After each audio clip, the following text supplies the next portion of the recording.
this the real life? Let me out of here, Donald, please. Let me have you about that! Is this just fantasy? Come on! Caught in a landslide.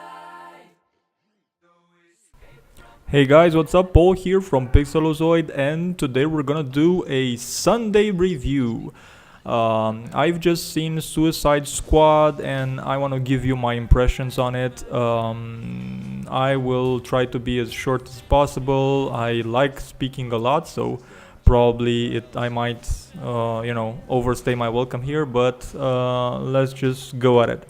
So I came into this movie expecting quite a lot and a lot different from Batman v Superman, which is the previous DC movie that came out this year and which was for many critics a disappointment. For me it was a sort of, okay-ish type of movie, not so much substance. I kind of was let down because I loved Man of Steel. I saw it also in cinema and I thought it was great. But the other one, the second one was not that great, even though it had Batman and Superman in the same movie. So how does this fare up? I mean, this is like the Suicide Squad is the bad guys who do good things. It's the anti-heroes who do things for humanity. It should be an interesting premise, right? And it kind of, I thought it would be because I saw the first trailer, which probably blew everybody away with the Queen in the background and whatnot, and it was great. I mean, you could literally feel that this was going to be a fun movie, that this was going to be something that's different, and that's what the trailer transmitted. It was a great trailer, everybody loved it. The trailers that followed didn't show so much. There were a few things spoiled online, which I will not spoil for you here, but just so you know, I went in it knowing what to expect, or at least I thought I would, but then the movie started. And I gotta say, it is just like Batman versus Superman in the sense that it is a disappointment. I know many of you might go and see it and say, okay, this was a good movie, it was an okay movie. Why would you say that? Well, for me, the golden rule is that you create a trailer. If you create a trailer that's better than the actual movie, then we have a problem. And this is the exact problem that this movie had. It had a great trailer. The movie itself is okay. So it didn't live up to the hype. And for me, this is a mortal sin, because you create a sort of thing that everybody wants, everybody envisions how it would be, and then you present something which is okay, maybe even stupid at points, maybe even not coherent enough, and all goes to hell. So this is my point of view. Don't take my word for it. This is just a guy on the internet. I thought that this movie lacked focus. I thought that it had quite a lot of characters that were not fleshed out properly. Some of them were just there so that they could die. Contrary to all popular belief, I did not like Jared Leto's Joker. And you can spam me, you can say I'm a stupid asshole and whatnot, but I did not like him. He wasn't even in this movie properly. He was like, he just appeared at points and he was like, okay, hello, I'm here, I'm doing something creepy, and then he gets, he goes out. If you would cut the Joker from this movie, it would mean absolutely nothing. Meaning that this character is not even supposed to be here, and if he weren't, everything would be just jolly. I thought that he was hard to look at, hard to see as a Joker. He was sort of like, I don't know, I didn't feel it. I mean, when I first watched The Dark Knight from Christopher Nolan, I was blown away by the Joker. I was literally blown away. The first scene with the clock ticking in the background and the bank, heist, and all the reveal, how he pulls off the mask, shoots the guard, shoots the guys he's working with. You can clearly see that guy is disturbed. Jared Leto does something that's like a sort of, you know, kind of transgender type of thing, which it didn't work for me. So for me, it's the Joker could have easily not been in the movie and it would have been great. So what about the other characters? I thought that Will Smith and Harley Quinn were great. I thought that they carried the movie by themselves and they were the highlights. I thought that Captain Boomerang, which is like the third, let's say, character which got the most attention, was annoying. I did not like him quite a lot, and I thought he was one-note character, not so much, you know, things going on in his mind. Killer Croc, he was kind of like, Drax, or what was his name from Guardians of the Galaxy. He was just there for comic relief once or twice. The El Diablo, I thought that again he was a one-note character. He was there like for a plot twist, which I will not spoil, but he was just a tool for the story to go on further, and that's it. I didn't think he was great.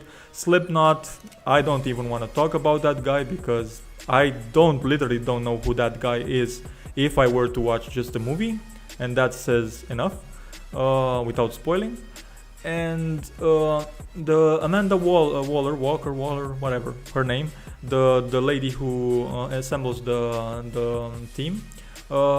She was good. I liked her. I liked her character. She was really, I understood her character pretty well. I understood that she could be evil and for something good at the same time, but very realistic and very grungy and a bit on the dark side. And she was okay. I got her character. She was quite. She did quite a good performance. And the other guy, the Flag guy, who's like, his name is Flag, really? America, man, America. Yeah, I don't know about that. That guy again had no kind of. I didn't like him. He was weak. He didn't do so much. He was just there for the plot to move forward. He was unfortunately a one-note character. And the Enchantress. The Enchantress was, I thought, the worst of them all, because she was borderline weird in a bad sense. There are some scenes in this movie where she does some things near towards the end, which I cannot tell. But you can see them from afar, and she's sort of waving her body in some weird fashionly manner. And it's like, what is she doing there? Is that a spell? What the fuck is that? And like, yeah, I don't know. I thought that character was silly. I thought that the actress that played her was not menacing at all. I thought that the final part of the, let's say, the battle and whatnot, it was shot rather poorly, and the whole fucking movie, you cannot feel that energy that the trailer had. You cannot feel it. I tried it. There are some bits and pieces which you chuckle, which you try to like, but I had literally moments when I was rolling my eyes, and I really wanted it to like this movie, and I went in there just, I want this to be so good, and I didn't get what I wanted. I didn't want Batman v Superman again. I wanted something that was funny, and it was also a bit dark, but it was kind of the type of thing which kind of makes you laugh, and then kind of makes you think about stuff, and then some cool action and stuff like that. The cool action is there. There are some slow-mo, heads popping action, and people getting, well, not people but monsters getting blown to bits, and stuff like that. But other than that, it's just kind of bland. And the PG-13 certificate, and the fact that it's not R-rated, also I think that's a step backwards, because Suicide Squad, with a title like that, you could have easily made like a R-rated strong movie, and they didn't. So yeah, this is my thoughts on the movie. So the team is carried by mainly by two characters, Harley Quinn and Will Smith, which is Deadshot. I thought they were funny, they were great, they performed really well, they were in character, but for me it was not enough to bring the movie as a awesome state. It was a decent movie. It was something that you can see with your friends at the popcorn on a weekend. You will not regret it. It's okay. So if you want just a popcorn movie, then you got it. If you want something to compare with Marvel, then it's not there yet. And believe me, I don't think that Marvel does great movies. For example, I don't know, Avengers, The Age of Ultron, I did not find that great. I found that okay, but that is better than this one. And that says a lot for me. So good movies that come from Marvel, I thought that there were the first Iron Man. I thought that it was a good movie. I thought that Captain America 1 and 2, I have not seen the last one, the Civil War, but the first two movies were good, especially the second one, which was a really surprise because it had so much of a... I liked the movie that had a lot of impact and it was well done, it was strong, I like that. This one is... still, it's too many characters. I start to hate this thing when companies like Marvel and Warner Brothers with DC want to cram so many characters inside one movie and they need to explain each of these guys' story, and some of them are left like with 2 minutes or no story at all, or just a phrase, and then it's kind of like, okay, well that guy just came and he can do this, and okay. You cannot attach to these guys. You need emotion. That's what people go and want to see movies with. Even though there are like action oriented or comic movies or comedies or whatever, they want emotions that they can relate to. They want feelings that they can relate to. Fear, laughter, joy, love, hate, drama, all that stuff. They want to feel it.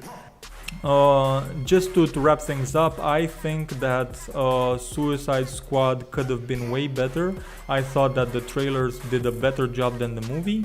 I do not think it is a bad movie. I think it's a standard, average, run-of-the-mill movie, which I really thought it would not be.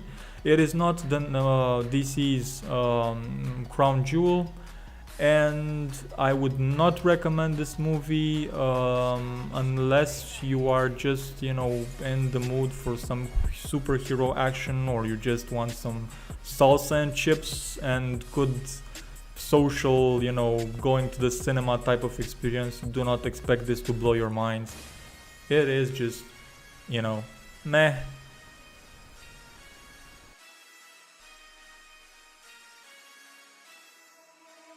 Forgive me for my wrongs, I have just begun.